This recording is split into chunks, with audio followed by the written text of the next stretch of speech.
Iniciando a coletiva de imprensa pós-jogo, Brasil e Chile, aqui em Santiago, vitória do Brasil por 1-0. Recebemos as perguntas enviadas pelos jornalistas e pelas jornalistas. Eu inicio com a questão do José Alberto Andrade, da Rádio Gaúcha. Tite, os números são absolutos a favor do Brasil nas eliminatórias, embora você seja taxado de conservador. Já há uma excelência capaz de dizer que se está próximo do ponto ideal para uma Copa? Zé Alberto, o ponto ideal não, é uma fase de construção de equipe e espero que ela esteja na plenitude da sua condição no Mundial, no processo de crescimento e de evolução. E Zé, eu vou te falar uma coisa muito tranquila.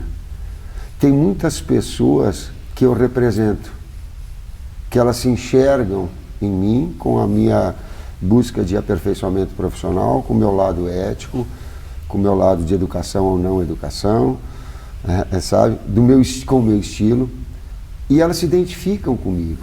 A elas o meu carinho, a elas a minha consideração, a elas a minha alegria, a elas o meu dividir, tudo aquilo que de bom tem acontecido, inclusive esses números impressionantes. Aos outros, que é normal, que eu não represento, assim como uma sociedade que ela é diferente, tem muitas pessoas com quem eu não represento porque não sou o estilo, porque não vem um futebol equilibrado que eu vejo e que daqui a pouco preferem de outra forma, o que é normal e natural. A essas pessoas eu compreendo, porque existem muitas outras pessoas em outros setores que também não me representam.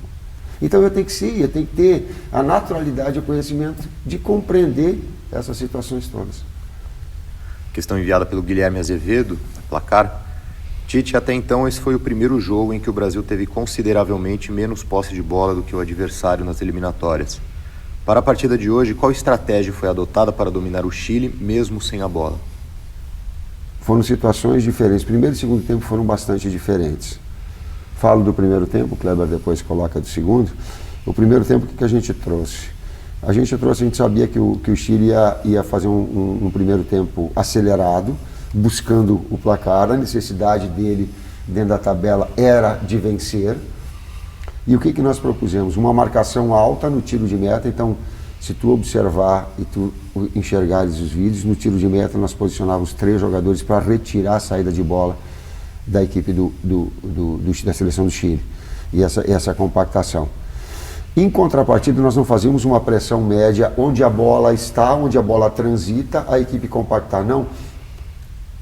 Em algumas circunstâncias, bola na mão do goleiro, uma delas especificamente, volta até a linha do meio campo, predominantemente, dá um espaço para que a equipe do Chile fique com a bola, mas numa zona onde ela é morta, para que ela tente o passe nessa transição e nós pudéssemos com Neymar, Vinícius Júnior, Gabriel Barbosa, Paquetá, lateral do respectivo lado, e Bruno Guimarães vindo por trás, esses 6 atores puxarem o contra-ataque e ser efetivo. Oportunidades nós tivemos, mas faltou um pouquinho mais da coordenação dos movimentos, faltou um pouquinho mais de entrosamento, inclusive, de uma equipe que ela mal se ajustou, né? Que pouco ou nunca jogou junto, nem o primeiro nem o segundo tempo. Então essa proposta ela foi, e ela sofreu com a posse de bola em demasia. Ela começou a corrigir na medida que ela trouxe o Paquetá e depois jogou o Vinícius pra gente. Nós tentamos mexer na estrutura. O Chile estabeleceu um volume muito forte, mesmo assim a gente conseguiu só tirar as infiltrações. As finalizações elas foram de média distância, né? A não ser uma que teve impedimento, mas menos do que da expectativa que nós tínhamos. Já com o intervalo no segundo tempo. No intervalo a gente retoma a entrada de um meia por dentro, que é o Everton, fazendo a função que o Paquetá iniciou fazendo, jogando Neymar e Gabriel à frente. A entrada do Gerson, jogador que o Bruno com cartão amarelo, o jogo estava muito dividido, o jogo estava muito brigado. A gente procura botar um jogador que tem uma sustentação, que segura bem a bola, que dá um ritmo menor para o jogo. Então entraram 2 jogadores importantes no setor de dentro, já que o Paquetá pelo lado esquerdo organizou melhor o setor de marcação e de jogar, e a gente equilibrou o jogo. Quando o Chile muda para um 4-3-3, a gente faz a nossa mudança de 4-4-2, tendo Everton Ribeiro pela direita, mantendo o Paquetá mais à frente pela esquerda, né, na segunda linha, e Gabriel e Neymar. E mais para o fim a entrada do Matheus, que dá uma sustentação na marcação central e sai em velocidade, sai em arrancada. Saída do Bruno Guimarães para o segundo meio-campista Gerson, a saída de um atacante para um outro construtor articulador. Então a gente compôs 4 no meio-campo com 2 atacantes, coisa que no primeiro tempo nós estávamos com 3 atacantes e um meio. Com essa resposta vocês também já sanaram as dúvidas do Bruno Cassucci do GE. Globo. Passo agora a pergunta do Glaucio Guterres, da Rede Jovem Hits. O Brasil emendou sua 7ª vitória em 7 jogos, mesmo com a ausência dos jogadores do futebol inglês. Se levarmos em consideração o último jogo pelas eliminatórias contra o Paraguai, foram 5 titulares que ficaram de fora deste jogo. A vitória de hoje abre ainda mais o leque de opções para as próximas convocações e até mesmo cria aquele problema bom? Quem fez a pergunta? Glaucio. Glaucio, sim. E nós falamos, um dos aspectos importantes era que quem não veio teve alguns problemas. Agora quem veio e foi convocado não tem nada a ver com as outras situações. E que agarre a sua oportunidade, que vá dentro e que jogue muito e que tenha o reconhecimento público e que tenha o reconhecimento nosso. Porque é assim que se faz futebol. Tu compete em alto nível de forma leal. E a coisa que nós fomentamos, inclusive quando a gente fez os trabalhos táticos, a gente sempre premia fazer com todos, faz a função tática, faz o trabalho tático, a gente divide a equipe só para dar um pouquinho, faz a bola parada ofensiva, faz a bola parada defensiva, faz a coordenação dos movimentos, todos. Eu estou olhando para o Greg, para o Leslie, para o Leandro. E vocês estão com quem? Irmão do Sérgio. O Fabinho que está ali e eles estão consentidos porque eles acompanham o dia a dia e veem, o trabalho é igual, prepara igual, vai competir, a oportunidade surge. Pergunta do Igor Siqueira, do Portal UOL. Na sua visão, houve algum outro jogo com a seleção em que o desenho inicial do time tenha dado errado como deu contra o Chile? Pela rapidez de mudança logo no intervalo e ajuste de posicionamento, significa que os jogadores que entraram serão titulares no domingo? Entraram bem, agora essa afirmação não dá ainda para projetar mais, que produziram bem. Naquele que são nuances do jogo, naquele que são aspectos, eu falei também antes da uma pergunta, entrou mais um meio-campista, diminuiu um atacante, porque nós queríamos puxar velocidade, contra-ataque, e ter essa possibilidade em termos estratégicos. O que há é um desafio muito grande de estabelecer coordenação de movimentos, links, uma engrenagem de 11 atletas que nunca jogaram juntos se ajustar. Esse é o nosso grande desafio. E às vezes precisa, dentro do próprio jogo, ou no intervalo, que a gente faça essas modificações. E para completar, a gente pensa jogar jogo não tem outra maneira. E quando é muito perto, nesse sentido, amanhã pela manhã a gente já começa a pensar na Argentina. Hoje a gente está curtindo a vitória do Chile, importante, difícil. Né? Vencer o Chile dentro do Chile não é fácil, a gente conseguiu com muita dificuldade e a partir de amanhã a gente pensa na Argentina, outro grande jogo.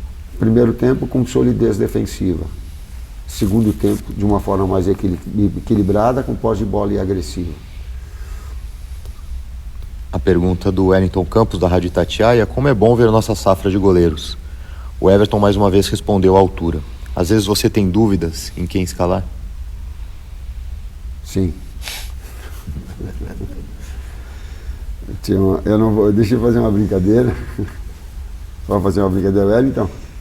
Wellington.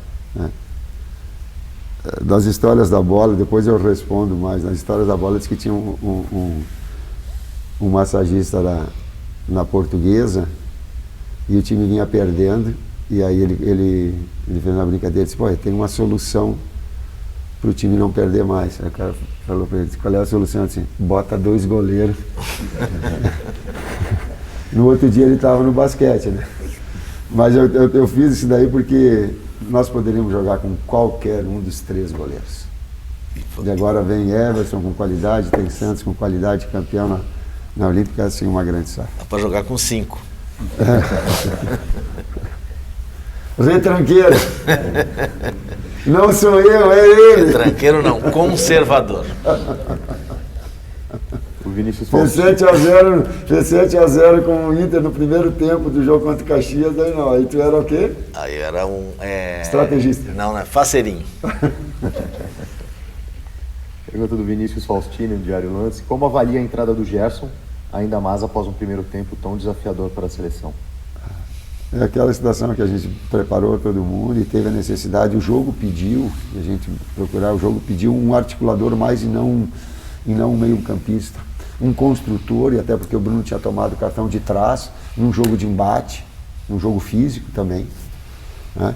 E o Gerson tem essa imposição afora técnica dele.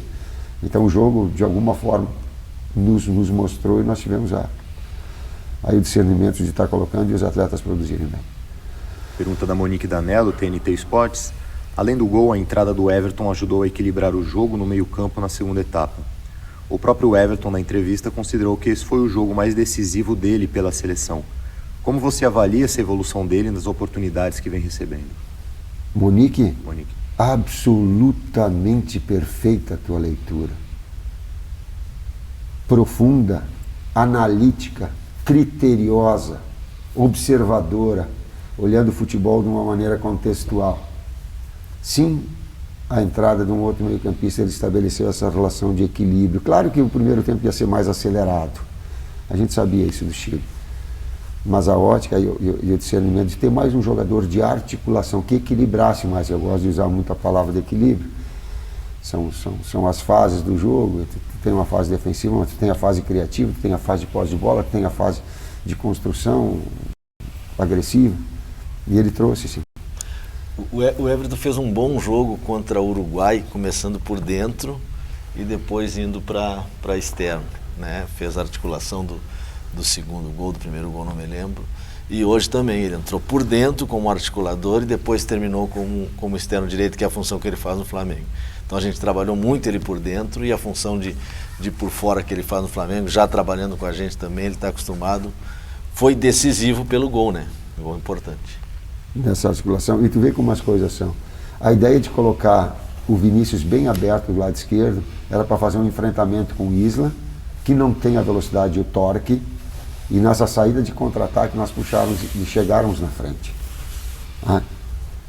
Agora ficou prejudicada essa ação porque o Isla ficou muito acionado, e ele é um jogador que trabalha na última linha, bem na amplitude. E a gente corrigiu durante o jogo com o próprio Paquetá. Então o Paquetá sai de uma situação externa para que o Vinícius jogue na frente como um outro atacante e o Neymar venha com meia, com os dois articuladores. Então a equipe ela foi se construindo ao longo do tempo, que é o desafio nosso. Tá na seleção, tu te colocar para jogar, o jogo te mostrar, e aí tu interagir dentro da própria partida.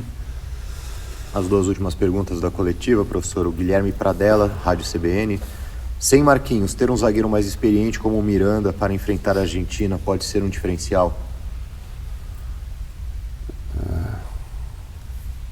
Então, estou muito tranquilo com o Lucas Veríssimo e Miranda. Estou muito tranquilo. Não pensei ainda, mas assisti o jogo ao vivo, eu e Juninho, Palmeiras e São Paulo. Miranda jogou muito. Mesmo com o resultado, Miranda jogou muito e mantém um nível. O Lucas está num grande momento. Já no Santos estava, acompanhou o César, está aqui, ele foi acompanhado, já era lá antes, esteve muito próximo de ser convocado. Está muito bem. Então, tranquilidade. Os dois estão treinando, estão preparados e sabem que tem essa condição de começar jogando. A última pergunta da coletiva do Josias Pereira, do jornal O Tempo, Rádio Super. Tite, o Neymar não foi o jogador que estamos habituados a acompanhar na vitória sobre o Chile.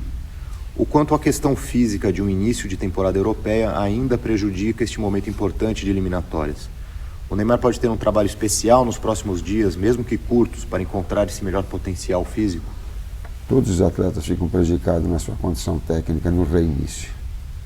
Isso não é um privilégio dele. Todos na retomada que ficaram parados e tal, eles sentem. Está aí o Matheus Cunha, inclusive, que ele estava com problema de lesão, quase não veio, né, entrou uma parte só no jogo.